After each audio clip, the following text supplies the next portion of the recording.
Good morning. Good morning, Philippines. Hello, world. So, I'm Oscar. This is Millennial Memo. Personal stories of a millennial government employee living here in the province of Nueva Ecija. Oops. Bakas ng lumipas. Anyway, so today is May 15, araw ng Miyerkules. It's 7:35 ngayong umaga, ngayong araw na ito.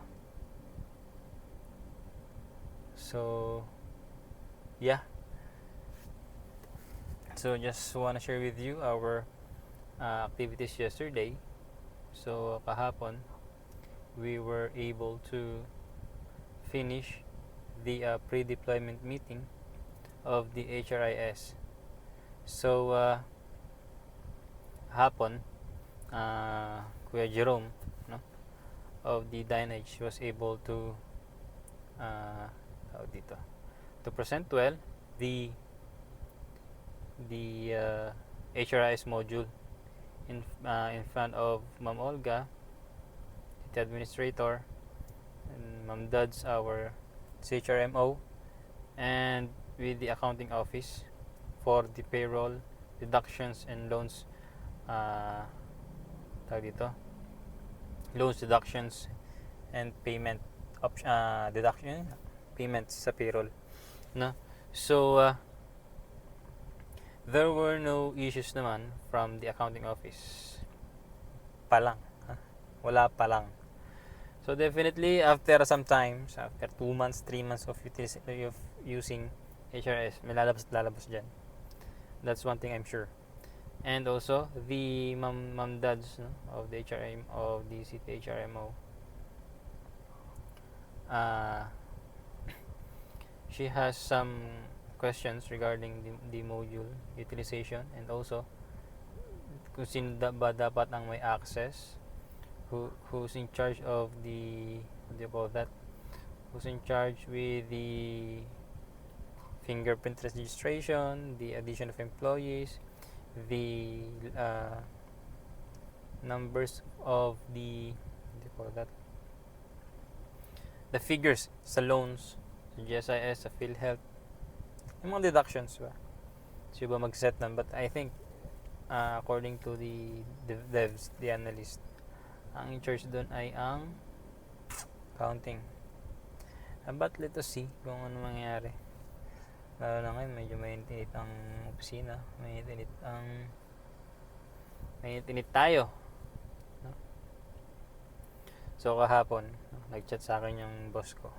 Sabi, ano naman yung mga rants na ganito, ganyan. Ano po yun, ma'am? Sabi ko. Yun nga, in-screenshot ni Madam ganito, yung rants ni Madam ganito. Buti daw kat di ko pinapatulan at may something kasi. So, hindi ko napapatulan. Totally di ko papatulan kasi unang-una, I'm tired of communicating with them in the first place. Kasi I feel somehow degraded sa kanilang mga approaches, na parang kami ang may gusto and kami ang hindi naman totally kami ang may gusto nun eh. Ang mayor naman may gusto nun, kaya we're just performing our jobs. And also para bang sobrang taas na nila kung makapag the way they treat us, the way they chat,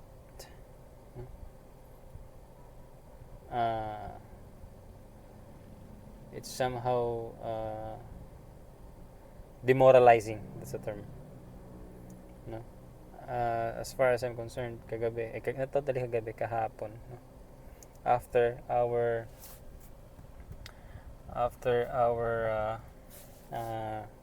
pre-deployment meeting, no? Around 5 yata, 6, nag-chat kasi kasama ko sa office si Mark that something happens negatively, no? Siguro si Mark ano na rin, napuno na rin, kaya I don't know the complete story, kaya I cannot share with you, but based dun sa mga nabasa ko, he's full na. Kumbaga, the way they treat us, the way they talk to us is somehow, yun nga, hindi siya makatao.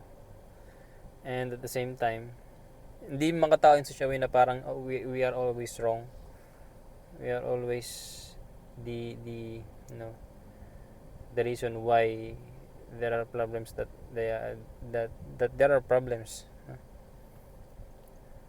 But definitely, just to let you know, some of the modules which have been deployed, ang ginawa lang naman nila nung una, they just follow the system na ngayon, kasi the system was built based on their wants and likes, no? Ano nangyari kasi, based on our experience, based on the devs and analysts experience, some of the staffs, some of the personnel were not participative, lacking yung mga binibigay nilang mga descriptions, kulang yung idea, knowledge, yung logic na binibigay nila, no? Yun yung naging problema before, na yun ang problema namin ngayon. If in the first place kumpleto na yung details na binigay, we cannot din naman kasi pwedeng sabihin na the devs and the analysts silang may problema. Una-una, hindi naman sila nagtatrabaho sa gobyerno, di ba? Wala silang alam sa flow, wala silang idea kung paano ba nag-work yung mga documents dito sa loob, no? So yun. Ano nangyari? Tawag dito, ang kahapon after the HRIS module, no, sabi sa akin ng mga analyst, "Sir, sinabon kami eh." "Bakit naman kayo sasabunin?" Sabi ko. "Paano sabon ba? Ganito, ganyan. 2 years pa daw kami dito, sir." "Ayaw na namin yun, sir." Sabi ganun. "Bakit? Paano ba kasi nangyari?" Sinabon daw sila. Kapangit kasi ng term, para daw pinagalitan. Hindi ko lang pinagalitan ba sila o ano. Ngayon ko lang lilinawin ngayong araw na to. Hindi ko kasi inayos, hindi ko totally hindi ko siya totally in-entertain kasi I was drained yesterday. Na kasi wala kaming mga kasama kahapon. Doon nandun yung mga cash work, but the job, kami tumarabaho, ako tsaka si Mark. Kami nag-register nung mga fingerprint. Si Mark, kumbaga nangyari yung flow, nag-register sila ng BIOS ID kay Mark, and after nung BIOS ID kay Mark, punta sa akin for the fingerprint registration. So yun, no?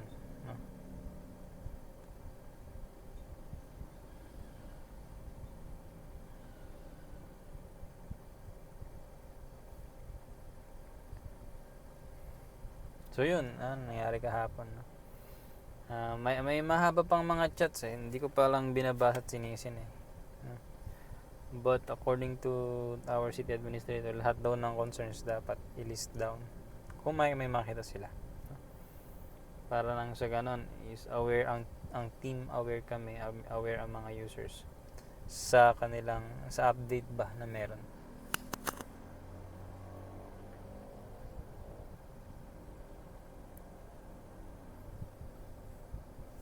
So yun. So ang activity namin ngayon, una gagawin ko LinkedIn.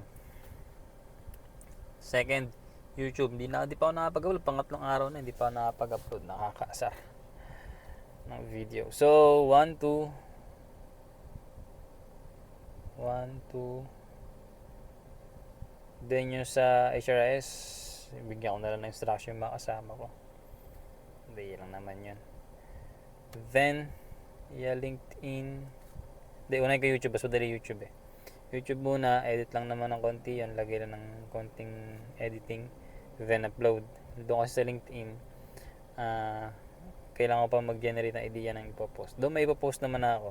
No? Maghanap na lang din ako ng documentations. Yung ginawa namin kahapon, pwede ko i-post ngayon eh. And marami akong gustong i-post sa LinkedIn. Bumaba na nga yung profile viewers ko tsaka impressions eh. No? So yeah. And also, may activities ko ngayon. Wala naman na din. Mag-update na lang ako sa dev ng mag-update na lang ako sa dev ng mga iba na pwede.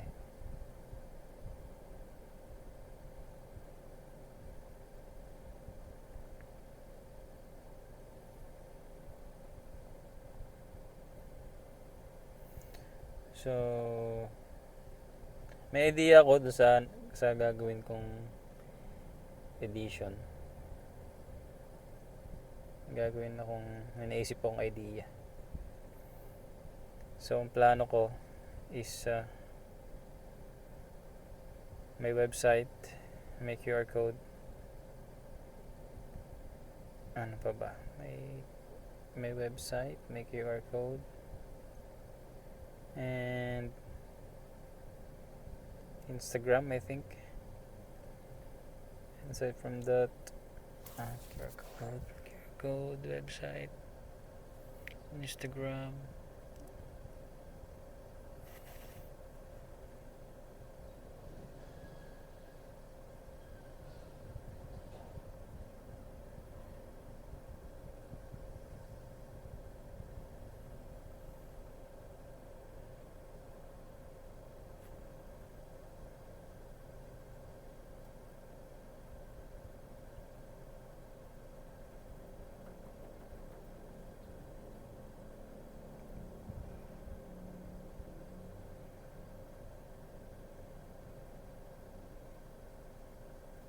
Mukhang okay na yata yan. Ano bang maisip eh? Ang inisip ko na lang is yung environment na gagawin. So either dito ba yung videos for that?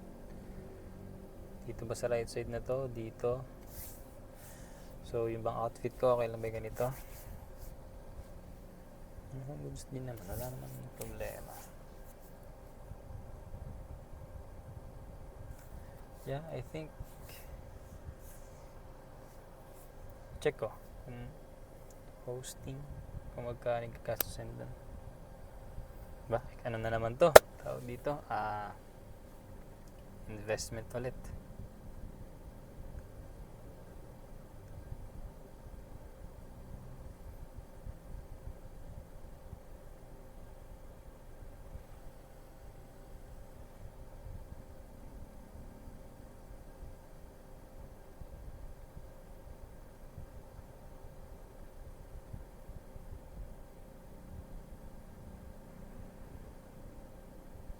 I think okay na yata yun.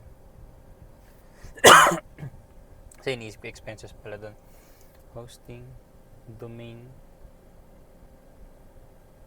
Then yun. I think okay naman na siya.